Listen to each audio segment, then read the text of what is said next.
Para el final de 1830, todos los libertadores de América están exiliados o muertos. San Martín en Europa, considerado un traidor. Belgrano muerto y olvidado. Monteagudo asesinado en Perú. Sucre en Colombia. Artigas refugiado en Paraguay. Y mientras Miranda muere en una prisión española y O'Higgins casi anónimo en Lima, Bolívar pasa sus últimos días desterrado.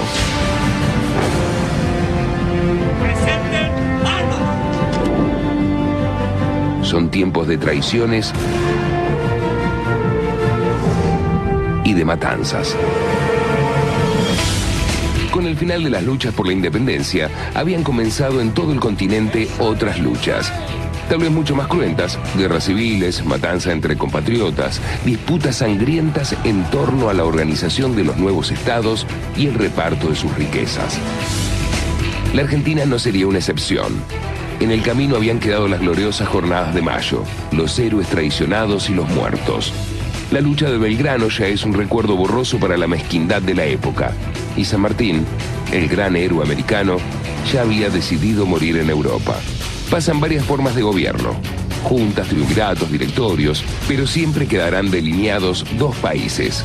Por un lado, la élite porteña, que se niega a compartir los ingresos originados por las rentas aduaneras. Y por el otro, los caudillos, líderes regionales que con sus propios ejércitos enfrentarán sistemáticamente al poder central. El intento de imponer una constitución claramente centralista al resto de las provincias provocará la derrota de Buenos Aires en la batalla de Cepeda. Y con ello, el final del directorio. Tampoco se consolidaría el intento de nombrar un presidente. La experiencia de Rivadavia en el cargo sería de lo más fugaz, aunque alcanzaría para dejar herencias todavía vigentes como el primer antecedente de la deuda externa. Sin presidentes ni directores supremos a la vista, Buenos Aires será una provincia autónoma más, aunque la más poderosa, y a la vez la más convulsionada por los enfrentamientos armados. Favorecido por el caos de aquel territorio, crece la figura de Juan Manuel de Rosas. El rey es como un padre. Amar, gobernar, castigar y recompensar es todo lo que debe hacer. Su presencia teñirá las próximas décadas de esta historia. Comienza uno de los capítulos más violentos de una historia violenta.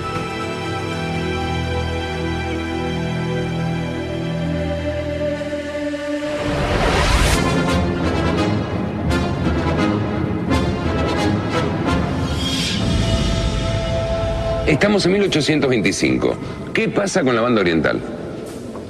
Está ocupada por Brasil. ¿Cómo Brasil? ¿Ya no es Portugal? No, ya se independizó y heredó la banda oriental. Ah. Saca una tarjeta. Los 33 orientales.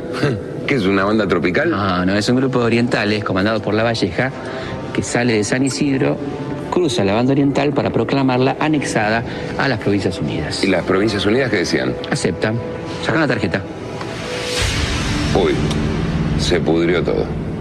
Entre 1825 y 1828, las Provincias Unidas y el Imperio del Brasil estuvieron en guerra por la posesión del territorio de la Banda Oriental. La flota imperial impuso un bloqueo sobre el Río de la Plata. Para combatirlo, el gobernador de Buenos Aires, Gregorio Las Heras, convocó al marino irlandés Guillermo Brown. Brown atacó Montevideo el 27 de abril de 1826. Venció en la batalla de combate de los Pozos el 11 de junio y en la isla Juncal el 9 de febrero del 27. Por aquellos días comenzaron las acciones terrestres. El 13 de febrero de 1827, Lavalle vence a la caballería brasileña en Bacacay. 3 días más tarde, Mansilla obtiene la batalla de Ombú. El 20 de febrero de 1827, las fuerzas lideradas por Alvear, Soler y Lavalleja obtienen el decisivo triunfo de Ituzaingó. Allí, unos 7.500 patriotas derrotaron a más de 6.000 imperiales. Después llegarían los triunfos de Camacuá, el 23 de abril, de San Blas, el 24 de octubre, y el de Yerbal, el 25 de febrero de 1828. Las Provincias Unidas habían ganado la guerra, pero solo eso. En septiembre de 1828 se firma un acuerdo de paz por el cual las Provincias Unidas y Brasil reconocen a la Banda Oriental como territorio independiente. Ahora, Inglaterra podría navegar los ríos que la limitan. ¿Y después de Rivadavia qué? El amigo Rivadavia dejó el Estado Nacional en ruinas. Crisis financiera, endeudamiento, bloqueo y una guerra ganada que se estaba perdiendo en la mesa de negociaciones. ¿Y quién levanta ese muerto? Un tal Manuel Dorrego. ¿Dorrego? Ah, el tipo que estaba en la tele insultando a Rivadavia. El mismo. Totalmente. Dorrego se hace cargo del gobierno de la provincia de Buenos Aires en agosto del 27 y encuentra al Estado en grave crisis financiera. La aduana recauda cifras insignificantes por el bloqueo que mantiene la flota del Imperio de Brasil. Algún día me gustaría entender cómo algunas personas tienen el valor para afrontar este tipo de situaciones, ¿no? Al final, Dorrego, ¿qué hace? Y lo primero que tienen que hacer es negociar la paz con el Brasil. Claro. Lo presionan los acreedores externos y los ganaderos de la provincia que no podían comerciar por culpa del bloqueo, ¿no? ¿Y después? Y tiene que tomar medidas drásticas. La primera es fijar precios máximos para los artículos de primera necesidad. Y después suspende el pago de la deuda externa. No, para. A ver si entiendo. Dorrego se cruza con los rivadavianos, pero no es amigo de Rosas. Y por otro lado, tienen que dar la cara frente a las tropas que habían ganado en el campo de batalla, pero que no sirve absolutamente para nada. Estás bien rumbeado, Mario, sí. Y además le hace un corte de manga a los acreedores. Y en la Argentina eso puede terminar de una sola manera. Comunicado número 1 de la Junta Militar. Se comunica a la población que a partir de la fecha... Hoy se nos hizo de noche. Efectivamente. Junta Militar.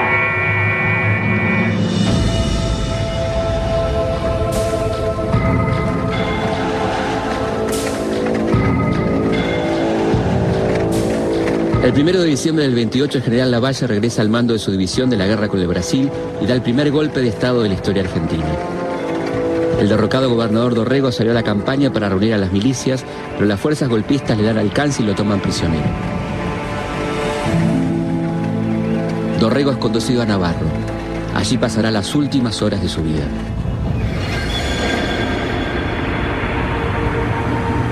Mi querida Angelita, en este momento me intiman que dentro de una hora debo morir. Ignoro por qué. Perdono a todos mis enemigos y suplico a mis amigos que no den paso alguno en desagravio de lo recibido por mí. De los 100.000 pesos de fondos públicos que me adeuda el Estado, solo recibirás las 2/3 partes. El resto lo dejarás al Estado.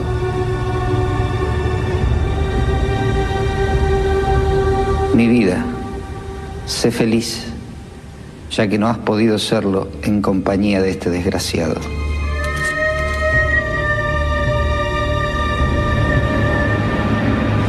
Desde su pequeña cárcel, Dorrego le pide ayuda al almirante Brown, quien le ofrece sacarlo del país pero a cambio de dinero. En su tienda de campaña, un turbado Lavalle también recibe cartas. Muchas de ellas, como la de Salvador María del Carril, fundarán un modo de hacer política en la Argentina. La prisión del general Dorrego es una circunstancia desagradable, lo conozco. Ella lo pone a usted en un conflicto difícil. Hablo de la fusilación de Dorrego. Hemos estado de acuerdo en ella antes de ahora. Ha llegado el momento de ejecutarla. Prescindamos del corazón en este caso.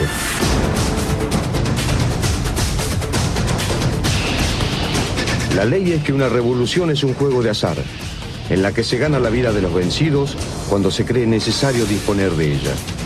Haciendo la aplicación de este principio, de una evidencia práctica, la cuestión me parece de fácil resolución. Nada queda en la República para un hombre de corazón. Paradójicamente, la última tentativa de salvar a Dorrego estuvo a cargo de un jefe unitario, Gregorio Arauz de la Madrid, a quien Dorrego pidió ver. Lavalle autorizó la visita. Mi general. Coronel, Mi general. ya lo que viene, coronel. La respuesta es no. A esa altura, la suerte de Dorrego ya estaba echada. Mi general.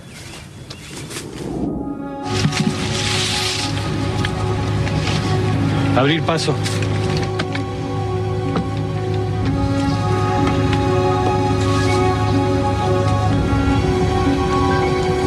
Manuel, le supliqué al general que tuviera clemencia.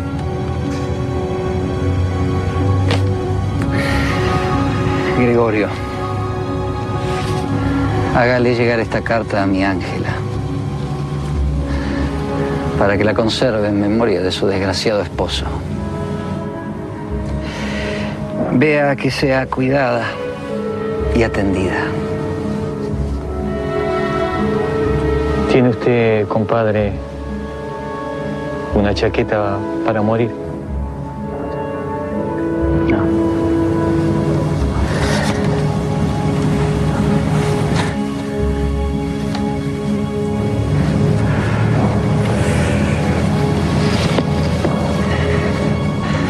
Compadre, le pido por favor me acompañe en mi fusilamiento. Quiero darle un abrazo antes de morir. No tengo valor.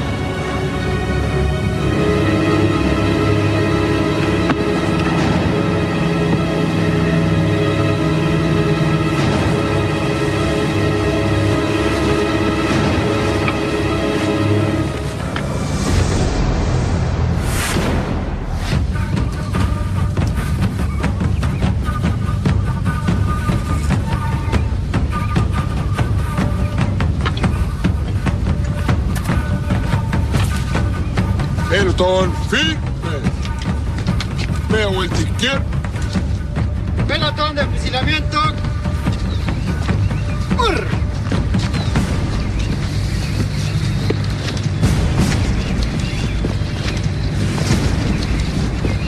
¡Alto! ¡Alto! Mierda. Ese vuelta. Descanso.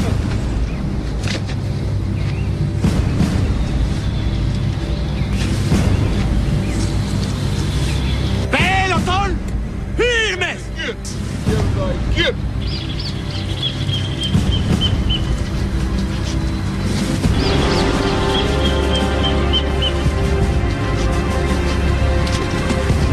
Descansen. ¡Presenten armas! ¡Armas al hombro! ¡Apunten!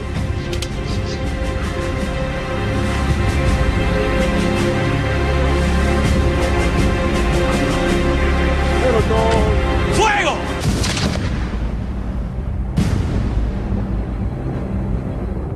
A poco de asumir Rosas la gobernación, el 14 de diciembre de 1829 fueron exhumados los restos de Dorrego. El cadáver estaba decapitado y golpeado.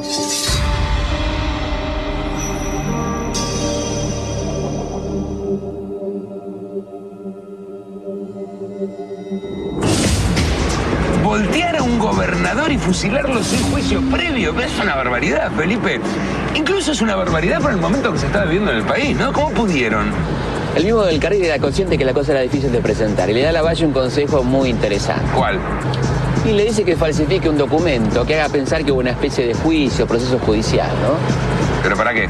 Y para que ni siquiera la historia los juzgue a ellos. Un tipo interesante este del Carril. ¿Qué fue de su vida? Escucha esto.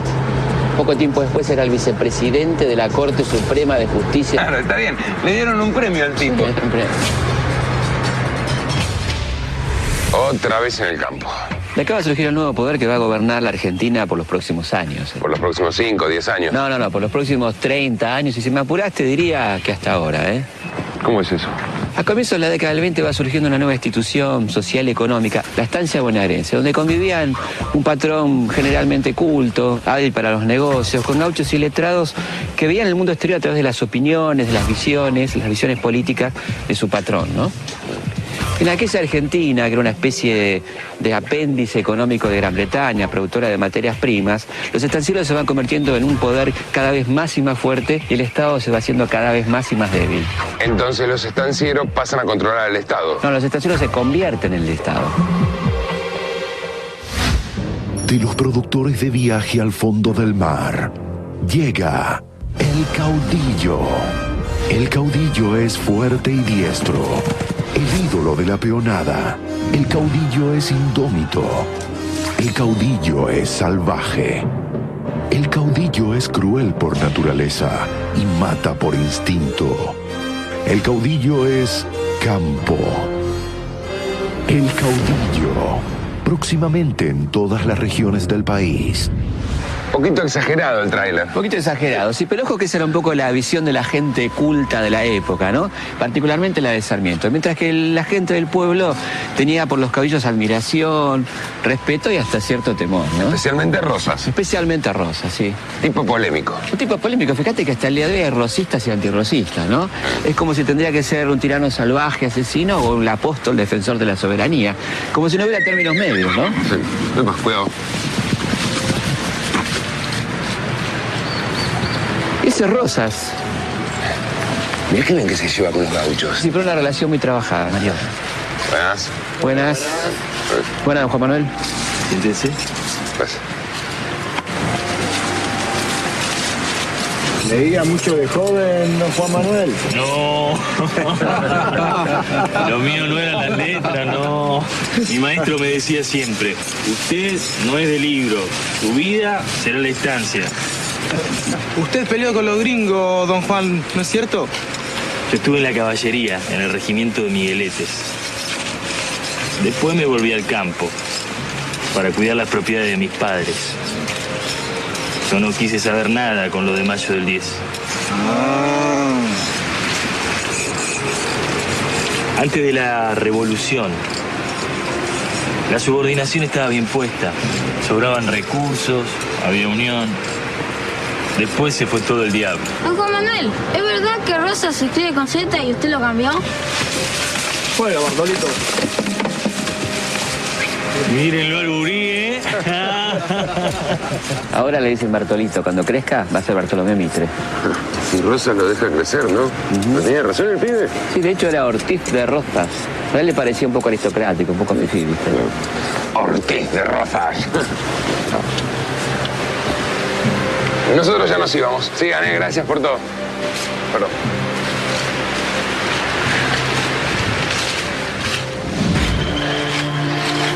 ¿Y cuándo se mete Rosas en la política? ¿No te acordás? Allá por el año 1820, cuando con sus colorados de monte impone el orden en una Buenos Aires dividida por bandos opuestos, ¿no? En 1827, Rivadavia lo había nombrado comandante general de la campaña y ella era muy popular entre los gauchos. Claro que él no era un gaucho más, ¿no? Él era un estanciero, el más importante de la provincia de Buenos Aires, ¿no? Y a él tampoco le caía muy simpático Manuel Dorrego. Pobre Manuel, otro enemigo más. ¿Y cómo le cae a Rosas esto del fusilamiento de Dorrego? Es una buena pregunta, porque fíjate que a partir de ese hecho tan nefasto, Rosas entra de cabeza en la política local. El golpe de la Valle inauguró una nueva etapa de barbarie. Su corta dictadura militar tuvo casos aislados de todos los abusos y delitos oficiales que el régimen de Rosas iba a llevar a cabo luego sistemáticamente. Delaciones, destierros, fusilamientos de adversarios, distribución de los dineros públicos entre los amigos de la causa. Después de fusilar a Dorrego, la Valle marcha hacia el norte, hacia Santa Fe, para encontrarse con Paz, que era el general unitario más importante del interior del país. Sí. Pero va a ser derrotado por las fuerzas aliadas de López y Rosas en Puente de Márquez. Entonces sí, tiene que bajar a Buenos Aires y llegar a un acuerdo con Rosas, que es el Pacto de Cañuelas, ¿no? ¿Y qué es el Pacto de Cañuelas? Es un acuerdo, un armisticio entre la ciudad y la campaña, la decisión de elegir un gobernador conjuntamente entre Rosas y la Valle, que va a ser Viamonte. ¿Y Viamonte tiene tiempo de hacer algo? Y más o menos, porque a los 7 días la legislatura de la provincia de Buenos Aires elige al gobernador definitivo, que va a ser Rosas, al que le da además el título de restaurador de las leyes. Claro. We have just witnessed the ceremony in which Rosas has been elected governor of Buenos Aires. How to describe him? He is a man of limited culture. Let's see if we can talk to him.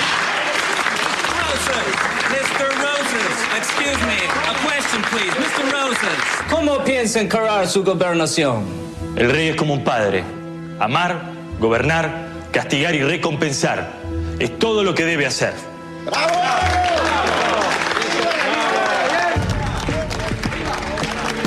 No, justo que estaba hablando Rosa. ¿Qué querés, Mario? Estaba en el medio del campo y en 1829. ¿Y 1829? ¿Cómo estaba la interna entre unitarios y federales? Así, mirá. El general Paz vuelve con su tropa de la guerra con Brasil y toma Córdoba. Con el apoyo de Salta y Tucumán, se enfrenta con Quiroga, líder de La Rioja. Lo vence en La Tablada y Oncativo. Bajo el liderazgo de Paz, varias provincias conforman la Liga Unitaria. En enero de 1831, Buenos Aires, Santa Fe, Entre Ríos, firma el Pacto Federal, una alianza para terminar con Paz. Noticia de último momento. El general Paz ha sido derrotado y capturado por Estanislao López de Santa Fe. Desde ahora, Rosas, López y Quiroga dominan la Confederación. Vamos a una entrevista exclusiva con Paz en su lugar de captura. Agarra. Televisión de mierda, ¿no? Pará, Mario, ¿qué pasa? Ya va a volver. ¿Qué te interesa tanto? ¿Qué quieres saber? Nada, quiero saber qué hizo Rosas en su gobierno. Bueno, un poco lo que hacen todos. Organizó la finanza, bajó los gastos, subió los impuestos. ¿Un liberal?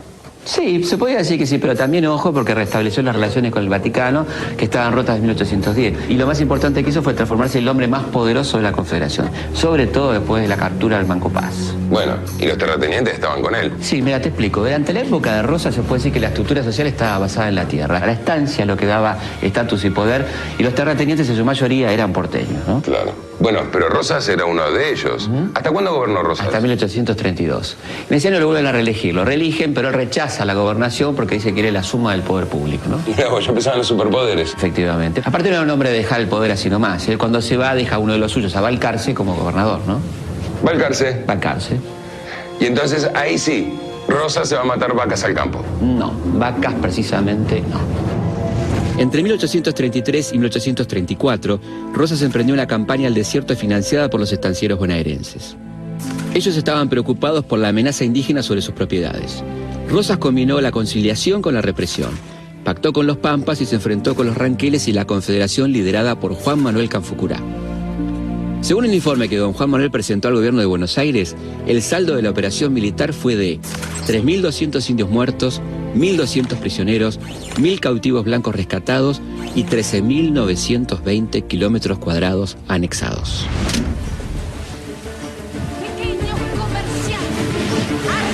Rosas se alejó de la provincia, pero no del manejo de los asuntos políticos. A ver qué están dando. ¡Oh, qué vagarto! No, pará, esa es Encarnación Escurra, la mujer de Rosas. Ah. El Partido Federal porteño se dividió en apostólicos, fieles a Rosas, y cismáticos, continuadores de Dorrego. En octubre del 33 se produce la Revolución de los Restauradores. Balcarce fue renunciado por la legislatura y lo reemplazó Viamonte. Viamonte no resistió la presión de los grupos manejados por Encarnación y renunció poco después. ¡Basta! ¡Mierte! ¿Dónde está Rosas? ¿Ya volvió de la campaña al desierto? Sí, ya volvió. Le ofrecieron la gobernación 4 veces, las 4 veces la rechazó, hasta que asumió su amigo Massa como gobernador interino. Pero se lo está haciendo re tarde, Mario. Tenemos que irnos. ¿A dónde? Tenemos que ir a ver a Quiroga. Vamos. ¿A Quiroga? Sí, a Quiroga. ¿Tanto apuro para ver al gobernador de La Rioja? Es mucho más que gobernador, Mario. Es un caudillo. Era rápido hasta lo vertiginoso, como el viento, como el rayo, como el mar. Lo del encharcamiento en la sangre, lo de la pasión por el juego, por las mujeres, no interesan. Quiroga sobresale en la historia porque es el primero y el único en darse cuenta de que el porvenir de las provincias depende ante todo de su fuerte unión. ¿Y qué es de la vida de él ahora? Bueno, vive en Buenos Aires bajo el amparo de Rosas y no deja de insistir en su necesidad de organizar constitucionalmente el país. Pero Rosas se opone, ¿eh? ¿Por qué? Y porque Rosas no ignora que organizar el país significaría la pérdida de las rentas aduaneras. ¿Qué está pasando?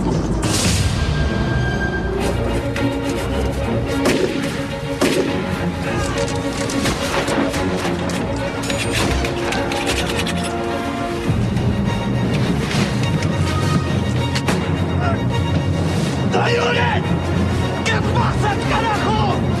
¡Muerte, Quiroga!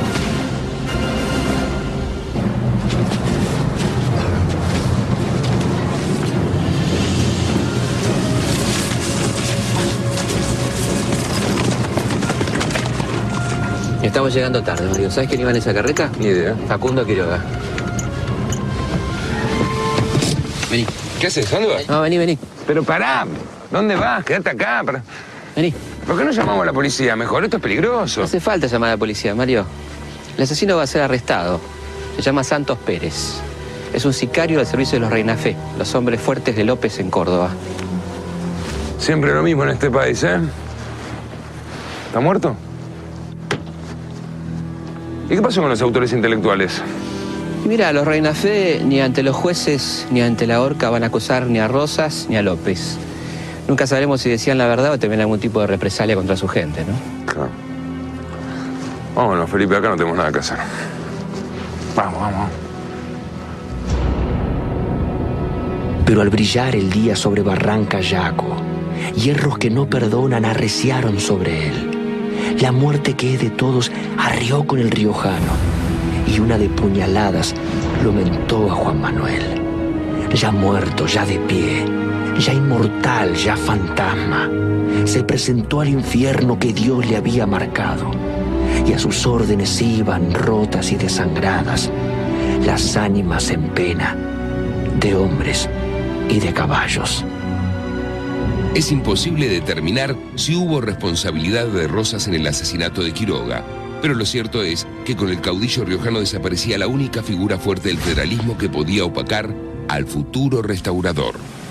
La muerte de Quiroga determinó la renuncia del gobernador Massa y convenció a los legisladores porteños de que hacía falta un gobierno fuerte. ¿En quién iban a pensar? Dorrego, Quiroga y otros tantos, todos asesinados por los unitarios. Pero ni esto ha de ser bastante para los hombres de las luces y de los principios. Miserables, el sacudimiento será espantoso y la sangre argentina correrá en proporciones. Se deposita toda la suma del poder público en la persona del brigadier general don Juan Manuel de Rosas.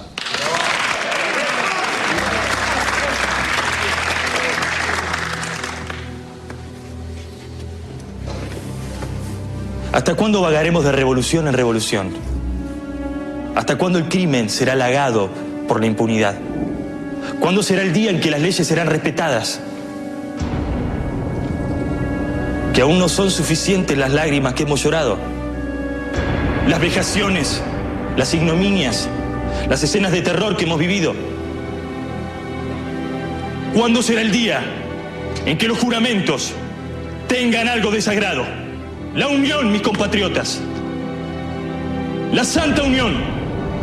La patria nos la pide.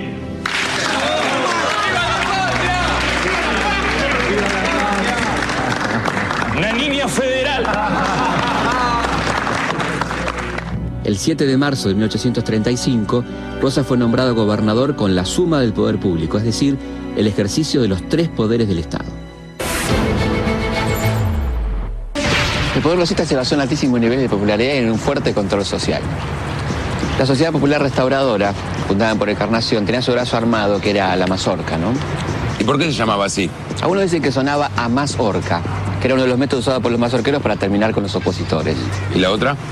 Por otro lado, a esto se lo llama mazorca. Y los granos significan que la unión hace la fuerza, ¿no? ¿Había alguna otra teoría? Sí, escuchá lo que decía Juan María Gutiérrez. Esta sociedad de la mazorca tiene por objeto el introducir por el flanco de la retaguardia del enemigo unitario el sabroso fruto del que ha tomado el nombre.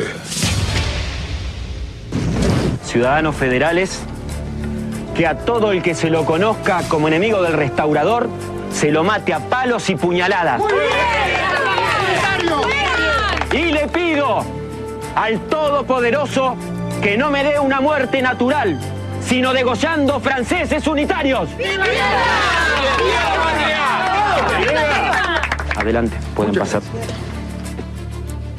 Los miembros de la Sociedad Popular Restauradora no eran clandestinos, y era tan honorable pertenecer a ella que el diario oficialista La Gaceta Mercantil publicaba periódicamente la nómina.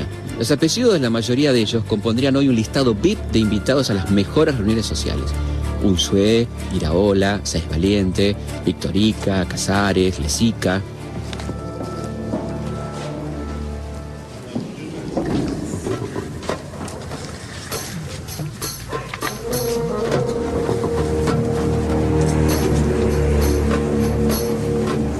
Las 10 han dado y sereno, mueran los salvajes unitarios, viva la Santa Confederación.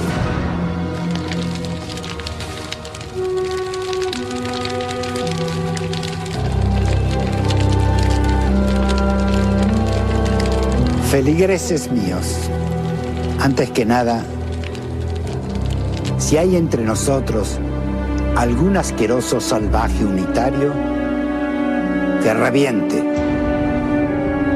Persigamos de muerte al impío, al sacrílego, al ladrón, al homicida y sobre todo al pérfido traidor que tenga la osadía de burlarse de nuestra fe.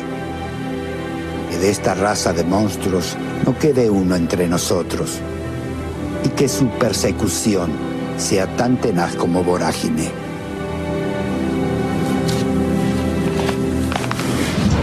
El Todopoderoso dirigirá nuestros pasos.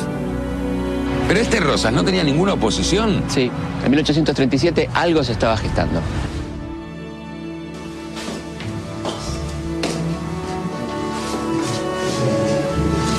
Un grupo de jóvenes provenientes de las élites ilustradas de Buenos Aires y el interior, del mismo origen social que el viejo grupo unitario, se proclamó como una alternativa a unitarios y federales.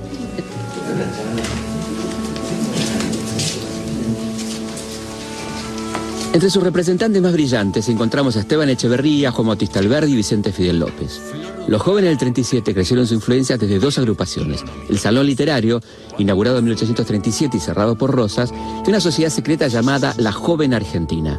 Poco a poco, todos sus miembros tuvieron que exiliarse en Montevideo para evitar la persecución del régimen de Rosas. Adherían a la democracia liberal de la primera mitad del siglo XIX y a las ideas del romanticismo.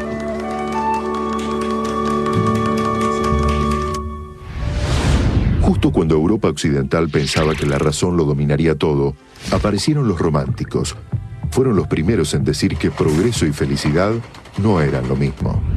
Por eso cuestionaron aquel orden de la Europa de 1800, combatiendo la opresión política y enfrentando la esclavitud, la pena de muerte y hasta la ley. No le fue muy bien. Su principal legado fue artístico. Goethe, Schiller, Victor Hugo, Balzac, Baudelaire, Beethoven, Schubert, Chopin, Liszt, Schumann, Mendelssohn. Los románticos fueron los precursores del look dark gótico. Ojeras, palidez, las chicas con los labios pintados de oscuro, las miradas lánguidas, el aspecto demacrado. En un mundo tan hostil, amar hasta morirse parecía ser la única posibilidad de ser feliz. De ahí que a cualquier pescado que manda flores hoy le llamen romántico. Puede haber sin duda en una república. Para los hombres del 37, los males del país se reducían principalmente a tres: la tierra, la tradición española y la raza. Solo la superación de estos obstáculos dejaría paso al progreso. El fundamento de nuestra doctrina es el pensamiento de Mayo, la democracia como tradición, como principio y como institución. Pero Felipe, Rosas habrá hecho algo bueno, nada No. que zafe, algo. Sí, seguro. Entre ellos la ley de aduana, que sancionó en 1835. Para muchos fue muy positiva y permitió reactivar la agricultura y la industria. Imponía altos aranceles a los productos importados, inclusive prohibía la importación de algunos de estos productos. Y esto fue bueno, pero... Pero, siempre hay un pero. Sí, efectivamente. La ley sobre todo benefició a Buenos Aires, que aumentó terriblemente su recaudación impositiva. Claro. Esto va a durar hasta el bloqueo francés, ¿no? ¿Qué bloqueo francés? Se podría decir que a Rosas le caía mucho más simpático los ingleses que los franceses. Sí. Para darte un ejemplo, Rosas había encarcelado a muchos ciudadanos franceses acusándolo de espionaje. Esto desencadenó un conflicto diplomático y las naves francesas que estaban en el Río de la Plata deciden bloquear el puerto de Buenos Aires entre 1838 y 1840. Me imagino cómo estaban en la costa de Montevideo todos los exiliados oponentes a Rosa, ¿no? La canción del 37, era una fiesta. Sí, y no solo una fiesta, sino que aprovechaban a fondo la situación. Durante el bloqueo se reanudó la guerra civil. Los jóvenes unitarios impulsaron una invasión extranjera contra su propio país para derrocar a Rosas. Lavalle, con el apoyo francés y 1.100 hombres, invadió Entre Ríos y Santa Fe, instigado por los unitarios exiliados en Montevideo. Es preciso degollarlos a todos. Purguemos a la sociedad de estos monstruos. Muerte, muerte sin piedad. ¿Disciplina a nuestros soldados? No. ¿Quieren robar? Déjenlos que roben. ¿Quieren matar? Déjenlos que maten. Al no contar con el apoyo esperado de la población y ante la inminente paz de Rosas con Francia, se retiró a Santa Fe sin entablar combate. En su retirada, el ejército de Lavalle, el mismo que era apoyado por los iluminados de la generación del 37, saqueó, violó y exterminó a numerosas poblaciones en su camino. Si algo no se le puede negar a Rosas es que defendió la integridad territorial de lo que hoy es la Argentina, ¿no? Enfrentó conflictos armados con Bolivia, Uruguay, Brasil, Inglaterra y Francia. La tierra sostiene las vacas y las vacas sostenían los negocios. Claro, si algo no quería perder Rosas eran los negocios y los privilegios, ¿no? Por eso limitó la navegación de los ríos Uruguay y Paraná, para eliminar un poco la competencia del litoral.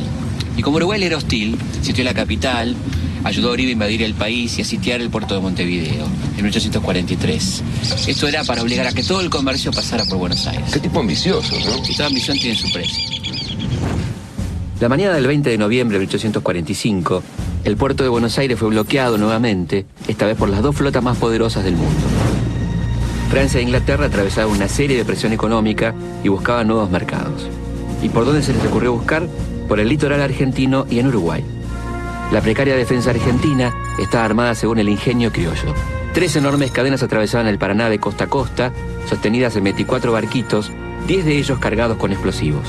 Detrás de todo este dispositivo, esperaba heroicamente a la flota más poderosa del mundo, una goleta nacional. La lucha, claramente desigual, duró varias horas, hasta que por la tarde, la flota franco-inglesa desembarcó y se apoderó de las baterías, cortó las cadenas y continuó su viaje hacia el norte. ¿Y cuál es el saldo? 250 criollos muertos, 50 invasores europeos muertos, y esa flota mercante que venía detrás, que venía a vender esos productos, no puede vender nada porque el boicot de la población local es total. Los ingleses levantaron el bloqueo en 1847 y los franceses lo hicieron un año después. Entonces ganó Rosas. Sí, pero todo lo que empieza tiene que terminar. Ni siquiera Rosas pudo escapar a esta ley natural, Hacia 1850, este orden que parecía eterno estaba a punto de llegar a su fin. Mientras tanto, por aquellos días, llegaba desde Europa una triste noticia: la muerte de José de San Martín. Las cámaras de la televisión argentina ingresarán por primera vez al sitio en el que el máximo héroe de América pasó sus últimos instantes.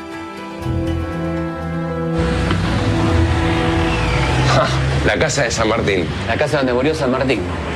Un 17 de agosto de 1850. Qué impresionante estar acá, ¿no? Sí. Qué loco que nunca se haya visto imágenes de esta casa en la Argentina. Sí, ¿no? Loco y a la vez llamativo y uno piensa por qué, ¿no? Y un poco eso me parece que tenía que haber sido la sensación que tenía el general cuando se mudó a esta casa, huyendo un poco de los conflictos que había en París, buscando un poco de tranquilidad. Y yo creo que también un poco nostálgico y un poquito mal, sintiéndose un poco olvidado, ¿no? ¿San Martín era pobre, pocos recursos? Estaba muy bien económicamente y, bueno, vino a vivir acá. ¿La casa de quién era? La casa era de un señor que se la alquila y que vive en la planta baja y él vive en los pisos superiores. Y sabiendo un poco la situación de San Martín, Rosas le ofrece un cargo diplomático, algo así como un consulado, una cosa por el estilo, ¿no? San Martín lo rechaza porque se está cobrando un sueldo del Perú por un cargo similar y no quiere cobrar 2 sueldos de gobiernos americanos. No parece argentino. No parece argentino o no parece como algunos argentinos que nos han gobernado, seguramente. Claro. Y acá tenemos una réplica del sable corvo del general que lo acompañó durante todas sus campañas, seguramente uno de los objetos más queridos por él, que se lo va a ceder a Rosas, no tanto como un apoyo a Rosas, sino o a la política de Rosas, sino a la defensa que hizo Rosas a la soberanía en aquel bloqueo anglo-francés. Claro, la vuelta obligada. La vuelta obligada, efectivamente, ¿no? Entonces hay ahí como un reconocimiento a lo que hizo Rosas en aquel momento. Siento satisfacción como argentino por la firmeza con que aquel general sostuvo el honor de la República contra las injustas pretensiones de los extranjeros que trataban de humillarla. San Martín, acá, ¿con quién vive? Acá viene muy seguido a verlo su hija y sus nietas. ¿Que viven acá en Francia? Exactamente, y hay una habitación de ellas que está en el cuarto superior y tenía por costumbre, San Martín ya estaba bastante ciego. ¿San Martín se estaba quedando ciego? Porque no es un dato que haya trascendido mucho, yo no recuerdo haberlo escuchado. Se estaba quedando ciego, de hecho a su hija le leía todos los días los diarios de Francia, y cuando venía algún viajero le traía los diarios de Buenos Aires y se ponía muy contento. Por ejemplo, una vez vino Sarmiento acá, ¿no? A esta casa. A esta casa, a visitar a general y como era él, con cierta idea de pelearlo un poquito, le empieza a hablar mal de Bolívar, si se peleaba con Bolívar. Porque había, ¿no? Como una historia en que ellos estaban peleados. Después de Guayaquil. Claro. Entonces el general, que era de pocas palabras, simplemente lo lleva hacia esta pared y le dice: mire, este es el cuadro del libertador de América, Simón Bolívar. Lo veía como un compañero, efectivamente, no como un competidor ni nada que se le parezca, y Sarmiento se tuvo que tapar la boca.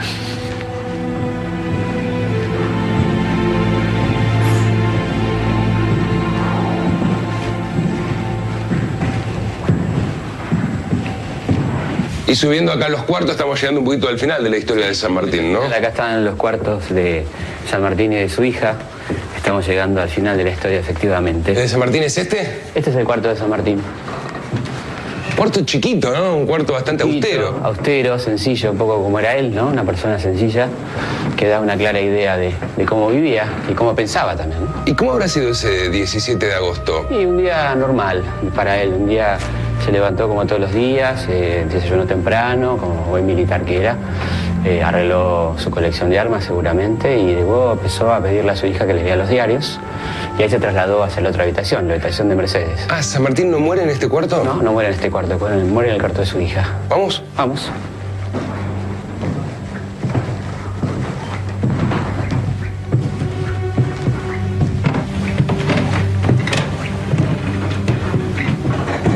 Y este es el cuarto de Mercedes. El cuarto de Mercedes. Acá venía todos los días el general y Mercedes leía los diarios. Y seguramente que el 17 de agosto, como todos los días, ella le empezó a leer los diarios, seguramente notó que el general no estaba del todo interesado, él se sentía mal, quizá para no molestar, no insistió demasiado, se fue sintiendo cada vez peor. Y a las 3 de la tarde de aquel 17 de agosto de 1850, el general dejó de existir. Y según cuentan, a esa hora, a las 3 de la tarde, el reloj de la sala se paró para siempre. San Martín muere solo, olvidado. Olvidado, sin reconocimiento. Tardarán 30 años en llevar su cuerpo a la Argentina. Él pide como última voluntad que su corazón descanse en Buenos Aires. Los diferentes gobiernos no le harán caso. Y recién en el 80, después de 30 años, vuelve el cuerpo de San Martín a la Argentina, a su patria. Es increíble, ¿no?, que ningún argentino haya venido a rendirle el merecido homenaje al padre de la patria, al libertador de América, ¿no?, a esta casa. Realmente. Así que me parece que corresponde agachar un poco la cabeza, Felipe. Un homenaje. En el último rincón de la tierra en que me halle, estaré pronto a luchar por la libertad.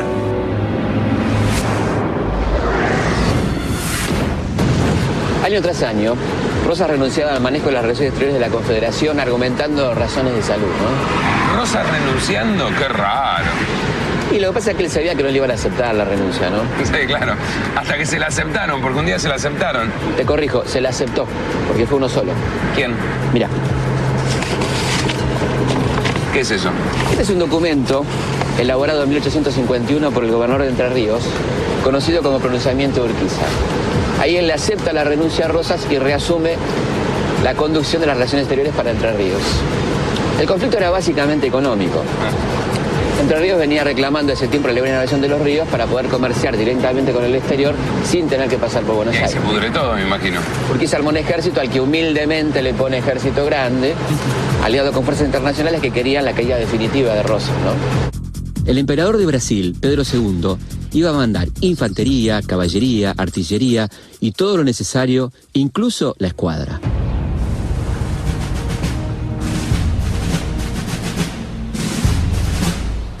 Urquiza alistó sus tropas en el ejército grande y marchó hacia Buenos Aires.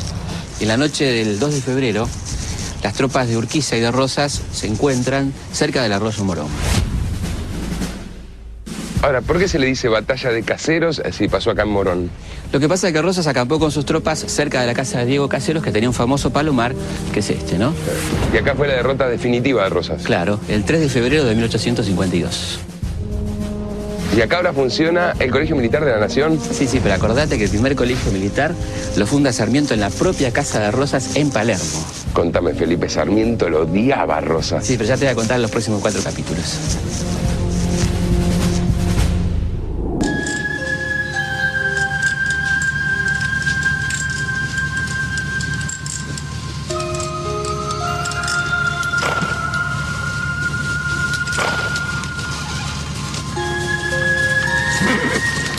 Derrotado, Rosas abandona el campo de batalla y se refugia en el Hueco de los Sauces, al sur de la ciudad. Ahí redacta su renuncia.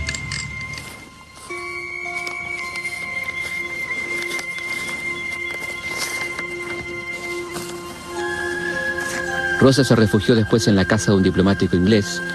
Allí se reunió con su hija Manuelita y los dos, disfrazados para burlar los controles, se embarcaron en el buque de guerra Conflict hacia Inglaterra.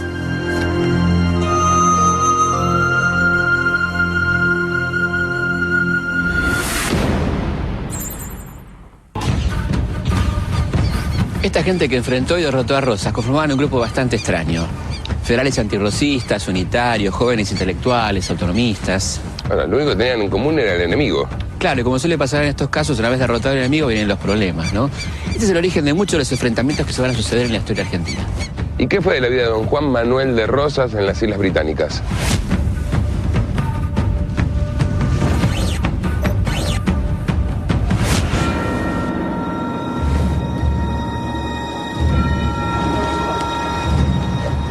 ¿Y Rosas es enterrado acá?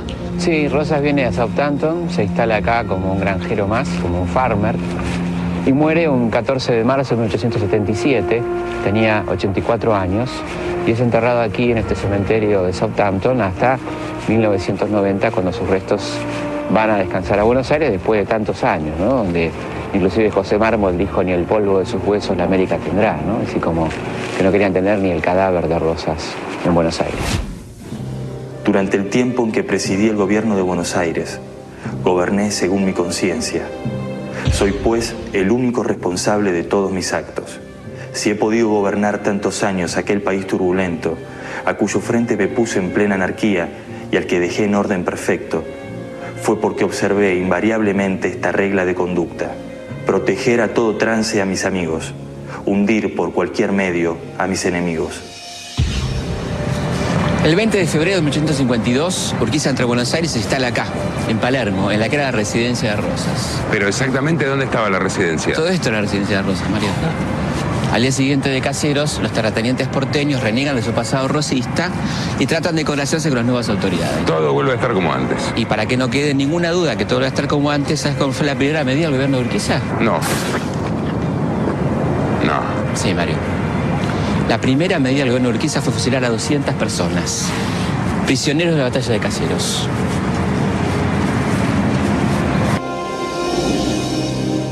Este viaje empezó en 1806. En 46 años pasaron muchas cosas. 2 invasiones inglesas, una guerra con Brasil, más de 15 años de combate por la independencia y miles de muertos caídos en una guerra civil interminable. En estos 46 años hubo 3 virreyes, 2 juntas, 2 triunviratos, 5 directorios, gobernadores de provincia que rigieron los destinos de toda una nación y hasta un efímero presidente, don Bernardino Rivadavia. También hubo asambleas constituyentes que no dictaron constituciones, como la del 13, y un congreso de Tucumán que declaró la independencia.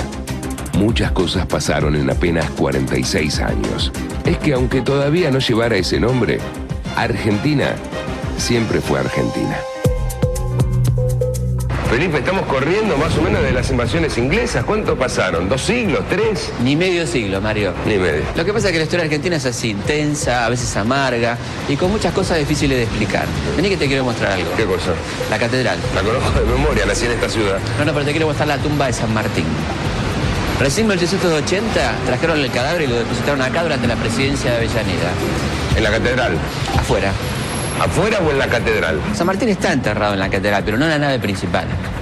Porque era masón. Acertaste.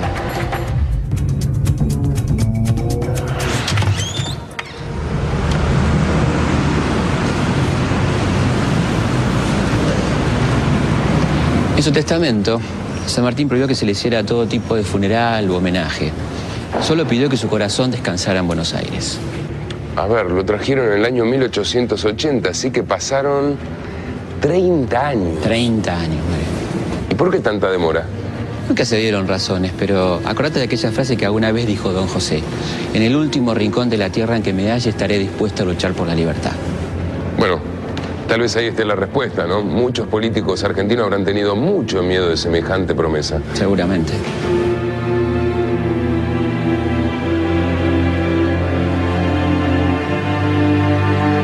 Ahí está. Ojalá que algún día descanse en paz. Ojalá, Mario. Ojalá.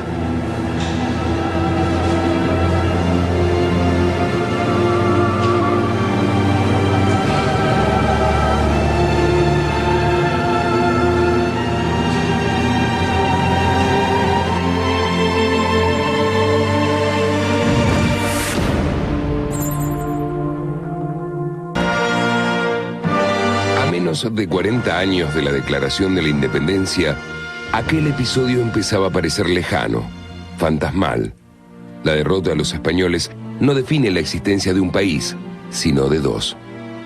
El de los que quieren decidir su destino y el de aquellos que solo desean aparecer en la mesa de los poderosos del mundo, aún a riesgo de ser los devorados. ¿La Argentina puerto o la Argentina que mira hacia adentro? ¿El silencio de los graneros o el ruido de las fábricas y la gente? Esos dos países, de rostros y voces bien distintos, convivirán de manera más o menos turbulenta hasta nuestros días. Porque la historia no se repite, continúa.